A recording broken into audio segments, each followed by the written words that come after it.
Well, it's time for MediaWatch now. James Creedon has joined us in the studio. Good to see James. Likewise, Laura. And it's holiday season here in France, isn't it? You wouldn't know it walking down the street in our neighbourhood where literally every single shop, boulangerie and tabac is closed. You also wouldn't know it because I'm at work and so are you. So Yes. yeah, it's definitely We're still here. holiday season But life. really, if you don't live in France or you never have lived in France, in Paris in August, it is very quiet. Tumbleweed and tourists. Yes, That's all you have. Absolutely. And of course, the journalists who are still working That's right. are having a go at the politicians who are on holiday. That's right. And the French media are looking at where are they on holiday as it happens? Where are they off to? There is even, take a look at this. Le Point has put together an infographic, an interactive chart of where all the politicians are on holidays. So you got Manuel Valls, who's going to be going down to the south of France to Alpi, staying at a friend's house, etc. You can click on all of the others. Who's that staying just north of Paris? Bernard Cazeneuve. Oh, that's where he's on holiday? Oh, well, maybe. Staying in Ile-de-France? I don't think he's on holiday. There's some scenic woodland around Paris or something like that.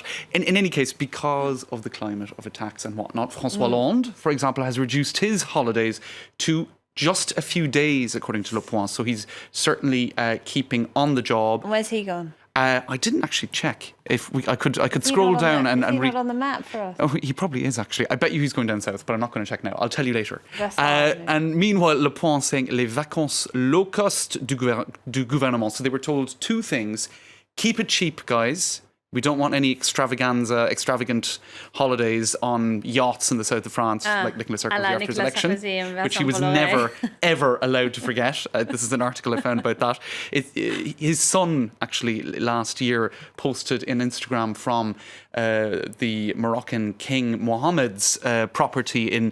So it was revealed that he was on holidays there. The French media is unforgiving of any sort of bling. And just because he went on holidays on this yacht, his friend Vincent Bolloré's yacht, after his victory in 2007, it became something that he just could never, ever forget. In any case, to get back to... it never ends well when politicians go on the yachts belonging to rich friends. They need to go camping, tents. Camping would be good.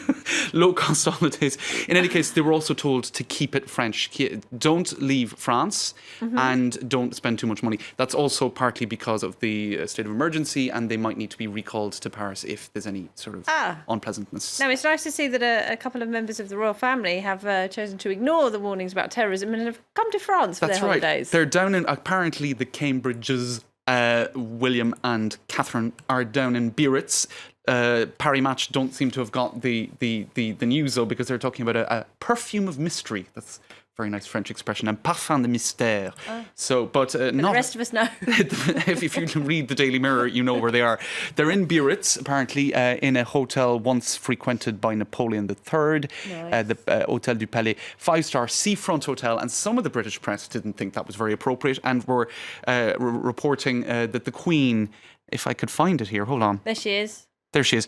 Kate Middleton and Prince William's lavish 5-star vacation upsets Queen Elizabeth. Waste of taxpayers' money. I'm sure that's complete speculation, but in any case, some are also criticising. She just goes to Scotland, doesn't she? That's right. Well, they should take camping holidays like French ministers. Camping holidays for the royals and the politicians, absolutely. Sadly, though, a number of British holiday makers have chosen not to come to France this year, partly perhaps because of the problems getting into France from Calais. That's right. I'm sure. But also terrorism playing a role. That's right. I'm sure that's part of it. But there's a boom in Spain. The Spanish figures for Britons visiting Spain have gone up by 28%, according to similar data last year. Meanwhile, numbers down by 8.8% in the south of France, for example, in Nice. Bad news for the French, isn't it? So there you go. That's unfortunately what happens.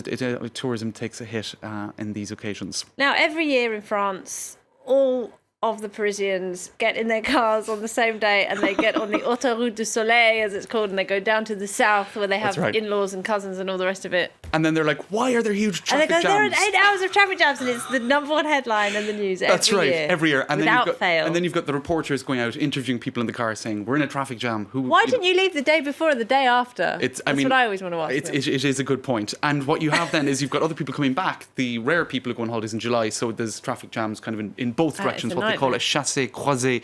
In any case, it gets a huge amount of media coverage, and there was even a little bit of criticism of some coverage over the weekend where they devoted 7 minutes to these massive traffic jams when actually there was a protest about a teenager who was killed in... the Malian, yeah. That's right. And that got apparently 27 seconds or something. In any case, a disproportionate amount of time allocated in some news bulletins to these annual traffic jams. They happen every year. Everyone always seems to be surprised. Do you know what really depresses me? It's when people are on holiday on the beach and they're still updating their Facebook page. Switch off, people. People don't switch off, but Le Monde has got some help for people that do want to switch off. If they want to switch off, Le Monde will help them out when they switch back on, right? So they have what they call a récapitateur, a recapitulator or something. What would you say?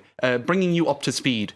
So here you go. You can actually choose the dates you were absent. See that in a sort of interactive way, and the kind of news you're looking for, business or whatever, and it'll give you a sort of a debrief or a rundown of the stories you might have missed. So there you go. That's Le Monde. Les Décodeurs, you'll find it under that if you really, really want. All right, James and I are still here for you throughout August. Do Just tune in. Stay switched on. All right, James, thank you very much indeed. James Cruden there with MediaWatch. Now,